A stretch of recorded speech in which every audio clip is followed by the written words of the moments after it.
We have seen from our previous tutorials how to install Universal Forwarder. Now let us see how we can make Universal Forwarder to send logs to our Splunk indexer. Since Universal Forwarder is a lightweight package, we don't have any web console for managing the configuration.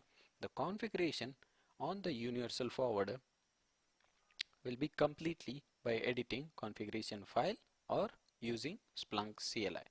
To configure Universal Forwarder to send the logs to indexer, let us check out both the ways of doing it. First method will be like adding your indexer IP, that is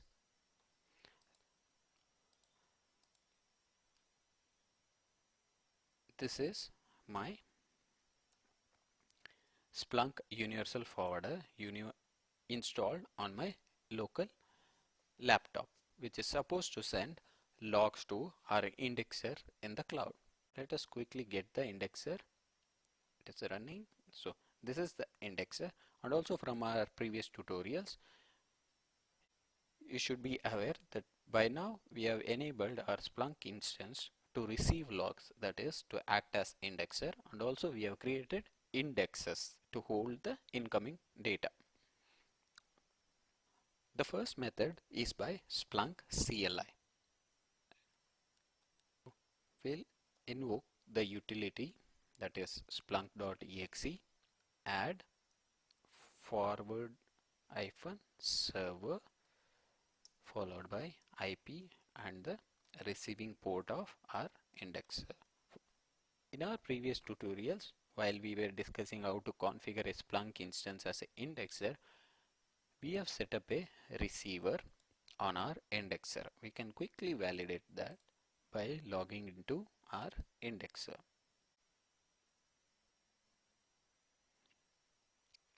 So we have logged in. Let me change into my application user, that is Splunk. So I have logged in as application user. I'll verify if Splunk is up. Yes. And I'll verify if the port 9997 is being utilized by our Splunk. Yes, as you can see, our Splunk D process is listening on 9997 port. Now this is one way of sending the logs that are collected locally from our Universal Forwarder to the indexer. It says parameter should be in the form. Okay, this is :9997. It is asking for my Splunk Universal Forwarder login. Once successful logged in, it has added. In this, let us also see what happens when I add this command, that is splunk.exe. In Linux it will be /splunk or opt splunk bin followed by splunk, add forward server, the IP of your indexer and the listening port. Once this has been added, you can make forwarder to send the logs via this, or you can directly edit the configuration, that is C program files, Splunk home, that is our Splunk Universal Forwarder, etc system local, and this will be our file, that is outputs.conf. Once you see outputs.conf, you'll be able to notice that this is the configuration that we added.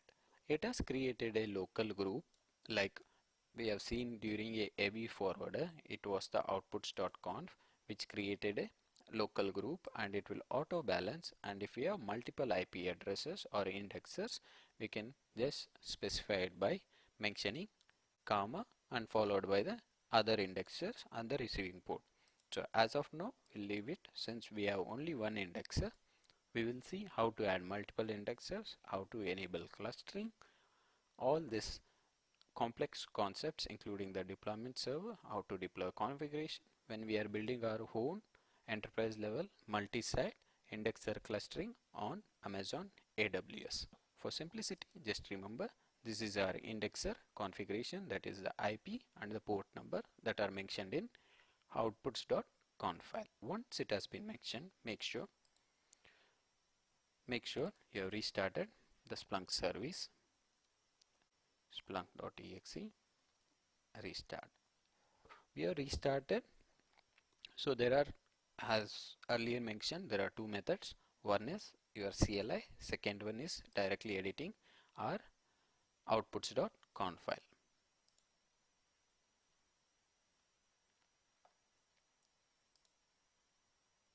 Once our indexer starts receiving, we should be able to search it from our searcher.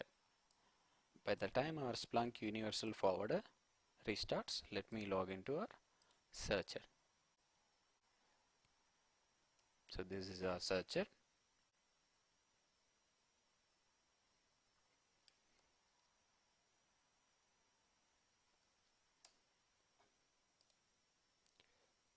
We have restarted our Splunk instance, that is our Universal Forwarder.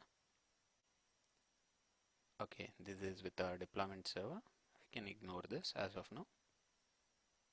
Let us see if we are receiving the logs that are sent from our Universal Forwarder.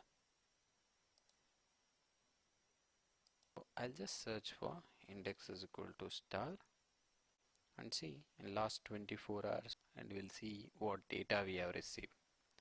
We have like 310 events in probably couple of minutes.